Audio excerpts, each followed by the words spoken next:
नमस्कार। नफरत और झूठ के माहौल में मैं आपसे सच्चाई की बुनियाद पर तटस्थ रहकर तरीके और सलीके के साथ हर उस मुद्दे पर बात करूंगा जो हमारे समाज को प्रभावित करती है। फ्रांस में राष्ट्रपति माक्रों की सरकार की नई जन स्वास्थ्य योजना 1 जनवरी से लागू हो गई है। अब देश के युवा और 25 साल की उम्र तक के लोग पूरे फ्रांस में किसी भी दवा की दुकान से मुफ्त में कंडोम ले सकेंगे। अनचाहा गर्भधारण और यौन रोगों की संख्या को कम करने की कोशिश में फ्रांस ने 1 जनवरी से 25 वर्ष और उससे कम आयु के सभी लोगों को मुफ्त कंडोम देना शुरू कर दिया है। देश के राष्ट्रपति इमानुएल माक्रों की सरकार ने सार्वजनिक स्वास्थ्य की बेहतर सुरक्षा के लिए यह फैसला किया है और इसके तहत 25 साल तक के लोग और उससे कम उम्र के लोग भी किसी केमिस्ट की दुकान से मुफ्त में कंडोम ले सकते हैं। इस नई नीति के तहत युवा लोग दवा की दुकानों से प्रिजर्वेटिव्स और कैपोट्स नामक गर्भ निरोधक भी मुफ्त में हासिल कर सकते हैं। राष्ट्रपति माक्रों की सरकार ने पिछले महीने इस नीति की घोषणा की थी। घोषणा के बाद योजना के लाभार्थियों में नाबालिगों को शामिल नहीं करने के लिए राष्ट्रपति माक्रों की आलोचना की गई थी।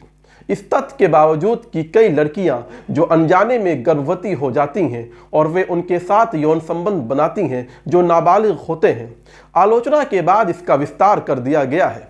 माक्रों ने नीति की घोषणा के वक्त कहा था कि जहां तक सेक्स एजुकेशन की बात है तो फ्रांस इस क्षेत्र में अच्छा काम नहीं कर रहा है।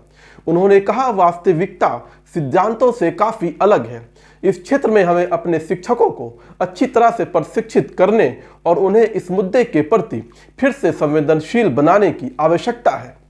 फ्रांस में पिछले 1 साल से युवा महिलाओं के लिए गर्भ निरोधक गोलियां और आईयूडी जैसी चिकित्सा सुविधाएं पहले ही मुफ्त में उपलब्ध हैं। पहले कोई भी डॉक्टर सिर्फ 18 साल से कम उम्र की लड़कियों को ही गर्भ निरोधक गोलियां दे सकता था। फिर सरकार ने इस सुविधा का दायरा बढ़ाते हुए फैसला किया कि 25 साल से कम उम्र की सभी महिलाओं को गर्भ निरोधक गोलियां फ्री में दिया जाए। फ्रांस में HIV संक्रमण के मामलों की संख्या 2022 में लगभग 5000 पर स्थिर बनी हुई है, लेकिन देश के सार्वजनिक स्वास्थ्य विभाग के एक आकलन के अनुसार 2021 में HIV से पीड़ित लोगों में से 15% की उम्र 26 वर्ष से कम थी। इसी तरह से देश और दुनिया की बाकी खबरें जो शोध, सच्चाई और विश्वास के साथ आपके लिए मैं लेकर आता हूं, उसे देखने के लिए मेरे YouTube चैनल पॉलिटिक्स 360 डिग्री को सब्सक्राइब करें। आपके सुझाव भी आमंत्रित हैं। शुक्रिया।